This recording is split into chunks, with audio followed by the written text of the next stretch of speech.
Laura. Nice to see you. Good morning. All right. How are you today? I'm doing well, and The you? weather, I'm great. And the weather looks wonderful outside. Yes, it is hot outside. It feels great. I know. I can't wait to get my hair in the wind. So I was looking over your files. I had a chance to look over them, and I saw that you were interested in speaking with me or regarding your drinking habits. Yes. So let's talk a little bit about that. So tell me, when did you start drinking? Okay, I started drinking about 3 years ago. My husband and I were together. We have 2 beautiful kids together. Wow. And he cheated on me with a close friend of mine. Oh my. And I just, emotionally, I couldn't take it. So I just ended up drinking. Okay. So you said about 3 years ago? About 3 years ago. So did it start gradually, or how did it start? Well, it started when the divorce papers came. That's when I was like, okay, it's real. You know, so once the divorce papers came, you know, we was going in and out of court, fighting for custody of the kids. And I just started drinking. Okay. So let me ask you a question. Would you say what would you say your normal drinking daily habit would be? I probably drink like 4 times a day. Okay. 4 times a day. Now, is this like before work, after work, during work, or is this all after work? Mainly after work, yes. Okay. I get up in the morning. I feel like sometimes I just need a shot.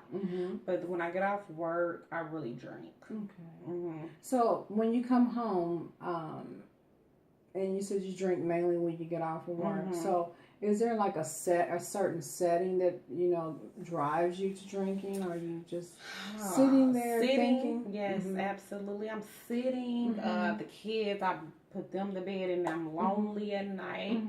And then I just feel like, why not have a drink? And then there'll be another drink, and then another drink. Okay. And yeah. All right.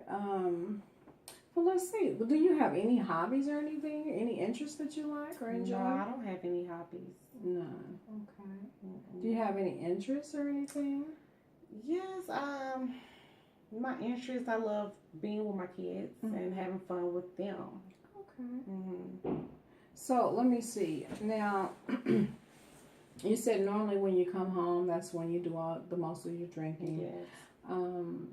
And that's generally because you're just sitting there and you're probably thinking or reminiscing over the past or something.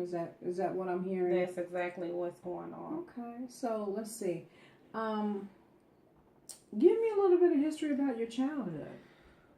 Well, when I was a child, I was from house to house. My mom, she didn't have a steady job at the time.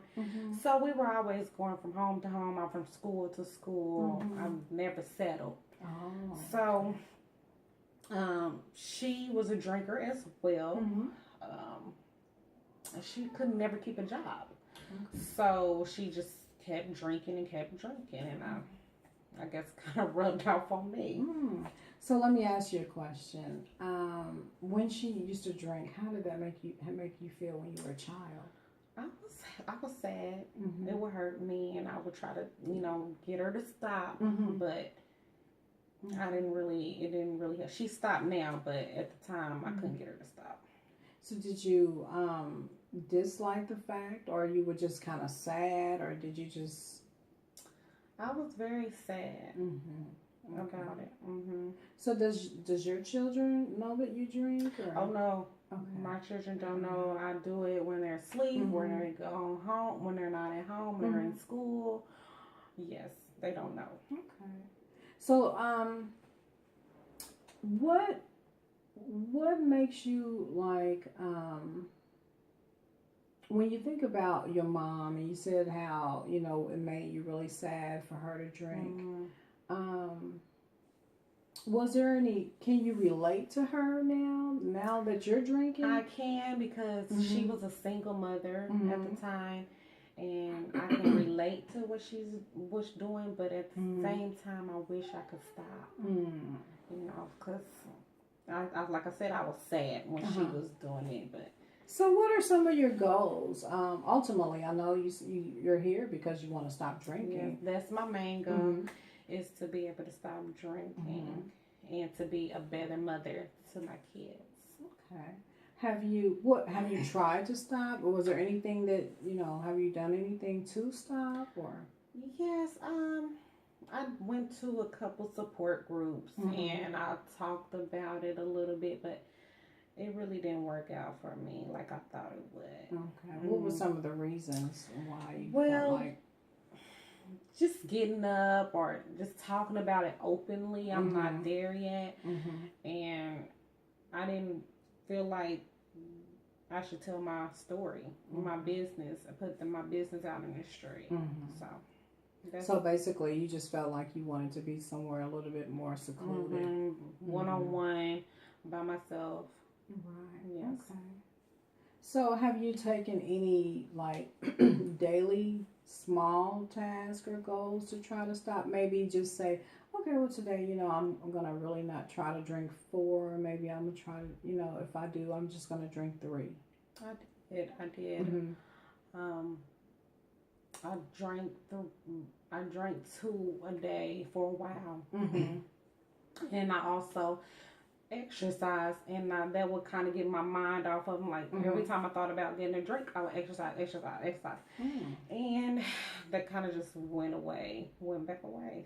So how did that make you feel when you were exercising? And I felt good. I felt really good, and I didn't even think about having a drink then. Okay, so basically, it's like, so it sounds like when you're being active, because I know when you're working, of course you're not drinking. Absolutely. And you don't do it in the morning or what have you. So it sounds like it's just when you're sitting at home alone and you're just kind of randomly thinking about or reminiscing about some of the things. Right. So I would say that, maybe, what about some different hobbies? Maybe is there anything that maybe you might like reading or? Well, yes, I do love to read. I do love to read. I like to go shopping. That kind of eases my mind as well. And just spending time with the kids and taking them to the park and to the zoo, stuff like that. That kind of helps. So when you're drinking, do you even think about what if your kids find out, or is that a thought? Has that thought ever crossed your mind? Absolutely, all the time. I just could not put them through that. I don't want them to feel like I felt when it was my mom. So it does crosses my mind. And another thing I was thinking, so have you ever just been, have you just been so drunk to the point where maybe you missed work, or, has it? So I can certainly see where this is becoming an issue. I have been drunk to where I missed work, and I will make up an excuse to my boss, and it's just sad. Sad situation. No one at work knows. No one at work knows what I'm dealing with. Yeah. So it sounds like the true underlying issue is possibly, maybe you need closure just to get past or get over your previous relationship. Yes. And instead of really, maybe dealing with it, do you think maybe you're just maybe drinking instead, or? I do.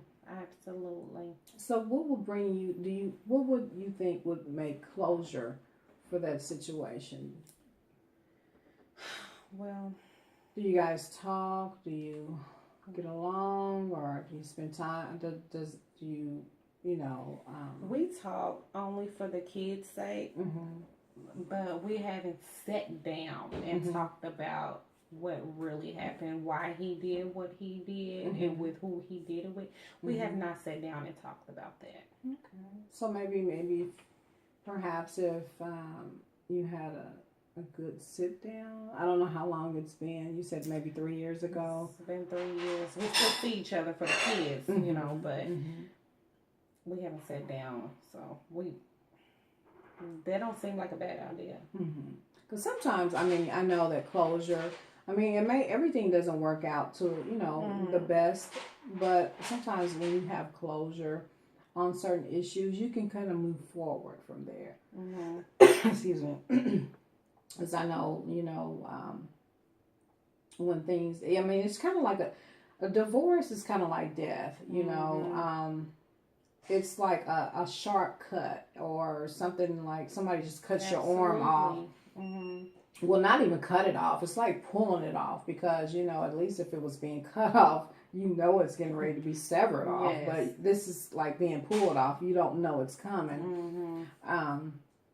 So I would recommend that maybe you guys sit down and, you know, talk and have try to get some type of closure. Excuse me. Or reach some type of closure to see if that's helpful for you. You know, I'm here for you. Like I said, I'm not, you know, I'm not here to brand you or put tags on anyone. You know, and you can, and I'm your support group, and I'm not here to tell you what to do, but I am here to show you options and different things. There are different programs that maybe you may want to join. I know you said you didn't like the, you know, the AA where, you know, but a lot of times there's other single mothers who's actually going through the same thing you're going through. They may not be drinking. They could be depressed, you know, and sometimes it's good to, you know, group therapy. Yes. You know, like maybe a smaller group instead of, you know, a big round table where you got AAA, hi, my name is. Right. You know, and then a lot of times those people are, you know, dealing with the same issue that you're going through, you know, trying to move forward. Do you have any religious background? Do you? Yes, I am religious. We've been in church. That's one thing we have been is in church, and that's kind of helping me as well, getting my mind back to on the Lord. That's good. That's really good, because you know, a lot of times when you know, go that route, or you have something of a higher power that you can relate to or pray to, you know, that actually will help you. Yes. You know, and as far as your children go, you know, of course you said you don't want them to. That's my heart. It sounds like it. I'm pretty sure. So tell me some of the proud moments of your life. What are some of the things you are very proud of, and some of the things that you know for sure, you know, you are absolutely great at, no doubt. Okay, well, I will say one of the proud moments, I went back to school, finished school, and so I got a college degree. Wonderful. And I got an awesome job in my field and making pretty good money. That is one thing that I'm proud of that Sounds I like did. you're blessed. So, and then, so when you begin to think about, you know, at night or in the evening time, do you ever think about, you know, wait a minute, I achieved this and I am that, you know, and I know I can overcome this. Right. Do you ever think about any of those things? I don't think about those things. Okay. And that probably is the reason why I continue to drink. Yeah. So I don't think about those things. Well, I just learned about a small technique now, and I'm not saying that it's going to work. I'm not going to guarantee that it'll change, you know, but I know that it works for people who, when you start thinking negative, it's basically the rubber band technique. And that technique is you just put it on your wrist, and every time you start feeling down or negative or thinking bad thoughts, you just pull it. Just tug on it just a tad bit, not enough to where it, you know, hurt, but just a tad bit. And when you pull on that, basically, it's just giving your mind or recharging your mind to rethink. Let's think about some of the positive things and stop thinking about the negative things. And after a while, you know, you may, before you know it, you may not even think negative things, and you may not even want to drink. You know, I will definitely try that. Okay. So those are some of the options, some of the things that I would recommend, and also definitely speaking with your ex-husband, and you guys maybe need a sit down to get some closure. Yeah, I think so. Because, you know, you're doing great. You know, you have some great opportunities ahead of you, even though you can't see it. You know, a lot of times we don't see it in the right now. But I mean, you have to move forward and get past. Yes, you know, and absolutely. I'm pretty sure you will. It just takes time, and everybody does it on their own. So I would just recommend those few things for right now. And thank you so much, Laura. And I'll see you next session. Much. Okay? And you have a great day. Bye. Bye.